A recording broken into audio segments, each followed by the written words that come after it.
Hello and welcome to week 4 of our leadership development program.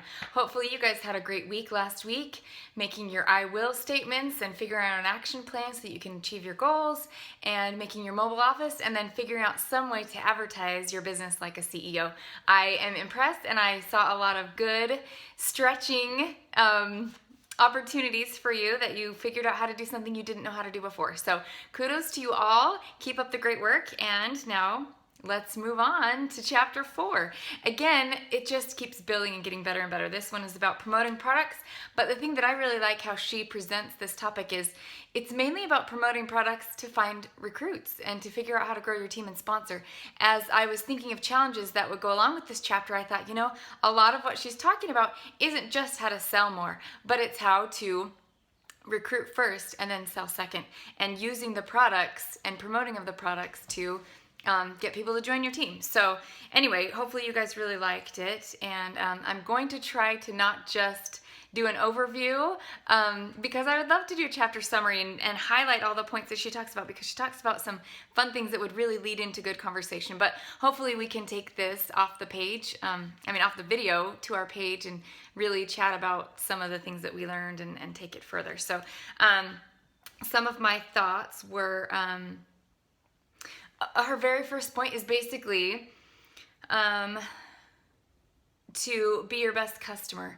I see a lot of this a lot of the time where one of my team members will start raving about a new scented laundry detergent, or this new whatever, this hand lotion that they found from another store or whatever.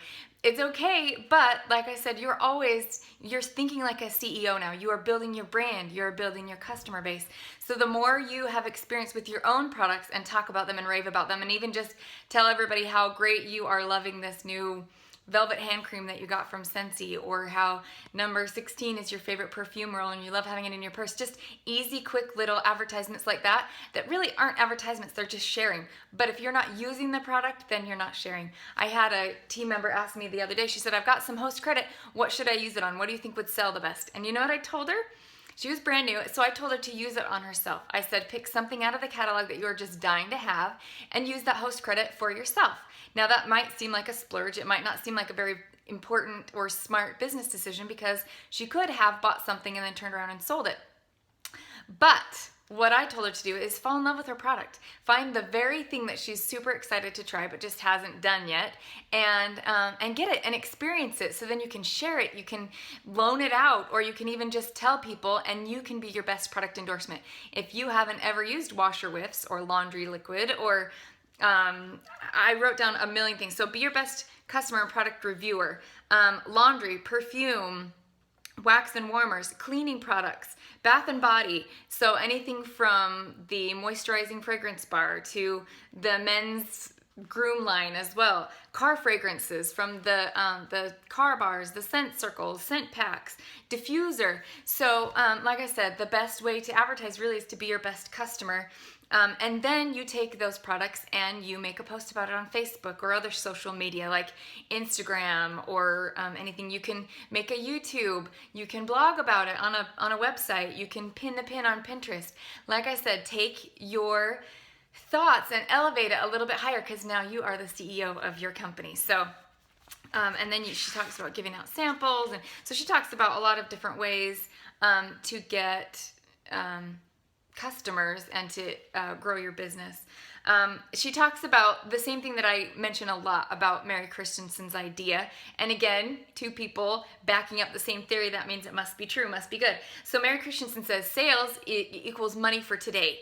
So if you need a paycheck, if you need an extra $200 because you have a payment due, or you have something you want to buy, or you need to pay for something, get more sales, because sales equals your money for today. But if you want to make money long term, you can't just stop with sales and think, I'm going to sell $2,000 every month and that's going to be enough to grow my business. So sales equals money for today. Bookings equals money for tomorrow, because you have parties booked and scheduled out ahead of time, so that at the beginning of the month you're not starting with a blank slate. You already have things in place to where you know your money's going to come for tomorrow. And then recruits equals money for a lifetime. And this is really where I appreciated her approach to talking about She says, I'd rather get paid a percentage on an army full of consultants on my team than get 100% of my own sales, which that's so true. If she's making $100,000 or $1 million a year or whatever, there's no way you could sell that all by yourself. So that's where the power of duplication and the power of a team really comes in. So your own personal recruits, as well as teaching your recruits and your frontline and your team to grow their businesses in a holistic way as well, so that they can know how to recruit and how to promote. And so the bigger your team and the more involved your team is, and the more they're working their business and the more they're on board as well, the more you will have the big money, because that's where it comes from, your team. So this was kind of my aha moment from her book. I've read the book a couple times before and I hadn't really noticed this one point, and I really liked it. And I really think, are you ready for my secret for this chapter? I think this can transform our businesses. So she says right here on page 43, she says, how do you balance team building and create a customer base? My mantra is lead with the business and default on the product. So then she talks about that in the next sentence. She continues, what does this mean? She says, I share the opportunity first with the mindset of recruiting for the company. And then if they aren't interested, I say something like, oh great, I'd love to have you as my VIP customer. So she leads with the opportunity. She looks for those who would be great business partners. So it is the smell that sells, but oftentimes I think we wimp out. I think that we say, I've got to get a loyal customer, or that's the only way that I will find somebody to join, and convince them through the soft sell is to get them to buy first, love it, and then join. That is a great way. And in fact, with Scentsy, that's how a lot of them come in. But you know why this hit me so hard? Is because that's exactly why I joined. I didn't love the products. I don't buy anything. I'm not a consumer. I didn't own a Scentsy warmer. I like fragrances, but I didn't have the budget at that time, nor do I now. I don't pay for things, and I'm not joking. So I'm not a very good consumer. I am now, and I love my business, and I use laundry liquid and washer whiffs and velvet hand cream, and I splurge on the fragrance rollers and anything because I love the company. But if somebody would have tried to hook me through the fragrance side and through the products, I wouldn't be here today. I wouldn't be building a business.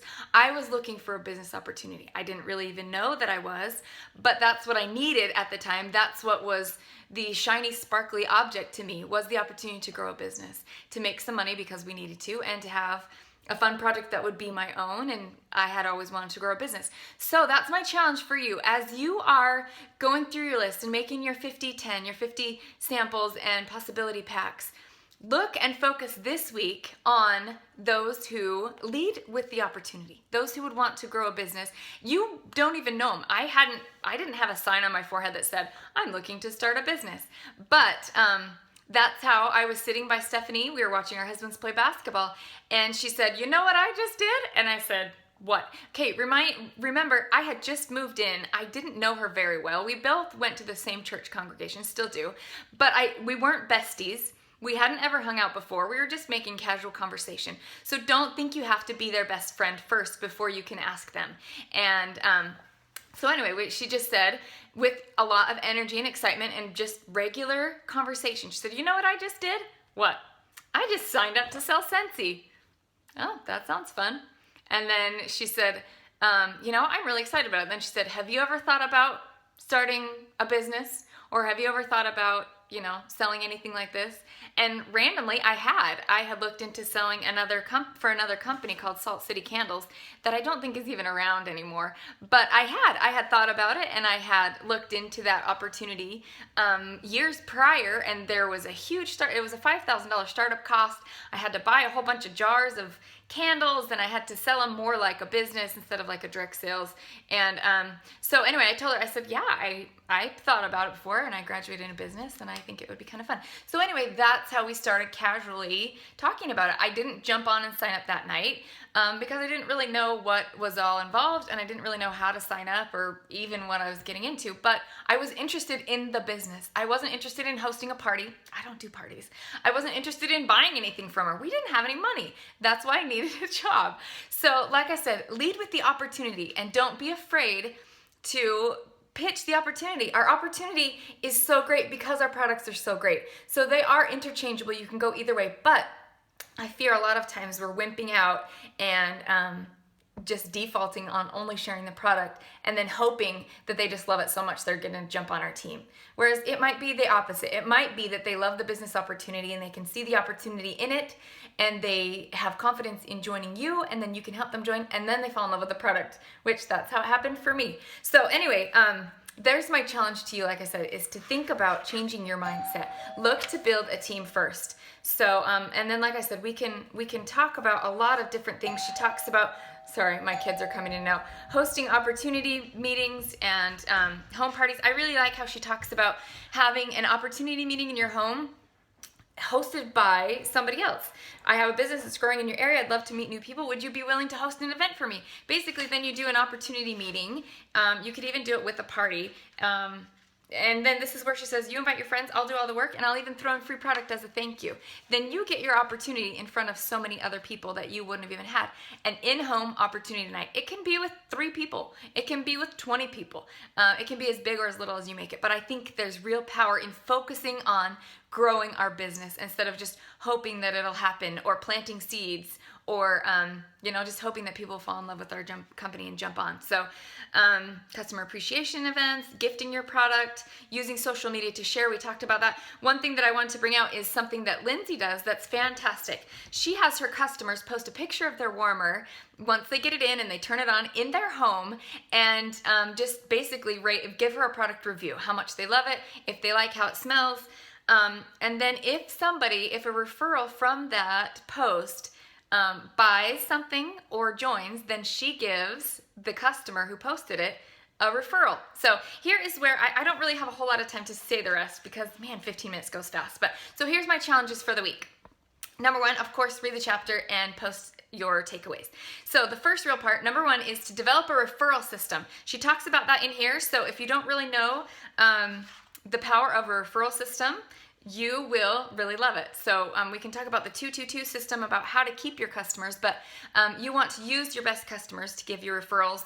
And even if they aren't interested in being customers or joining your team, they can give you some great referrals. So develop a referral system. What would you want to give away? What are you looking for? How are you going to do it? Are you going to ask anybody and give them a drawing slip with 5 slots on it? And if they fill out the 5 referrals for you, they get a free bar? Are you going to say, figure that out. What do you want to develop for your own system? Remember, it doesn't have to be anything big. Don't break the bank, and do something that you can replicate. Or if you want to just really charge into your business right now and then revamp it later because you won't be able to sustain that kind of, like, let's say you're going to give away a free warmer with anybody who refers somebody to join your team. That might really motivate and incent somebody to do it, but you might not be able to do that forever if you have 50 good customers sending people your way. Isn't that a great problem to have?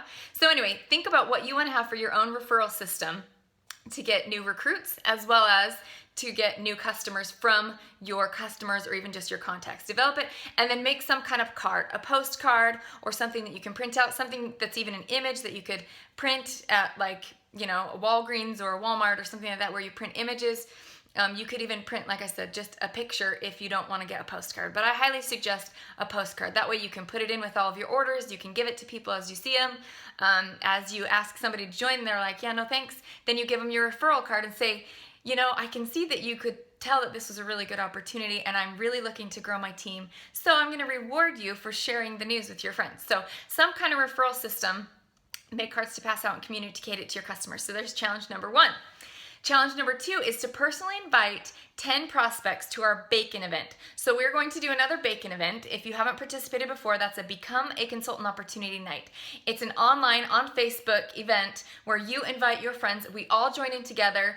One person is moderating and posting, and then we all just comment and show how great it is to be a Sensei consultant, share our experiences, share our stories. So each of you, I'm going to try to find one of our superstar or star consultants to lead it this time, just so that they can get the practice. So I will let you know when that's happening, but you can reach out today to find your 10 people to invite them. It might take 50 people inviting to get 10 to say yes, they'll come with you, but find 10 prospects to join the bacon event. And then the third thing is record your story. It can be a video just like this. It doesn't ever have to hit YouTube yet, but just practicing recording your story in a nutshell. She talks about that on page 47 and on the top of 48. Basically, it's like your elevator pitch. What can you tell somebody in 10 seconds that is your story? Why you joined, what's happening, and why you love it. So ready, set, go.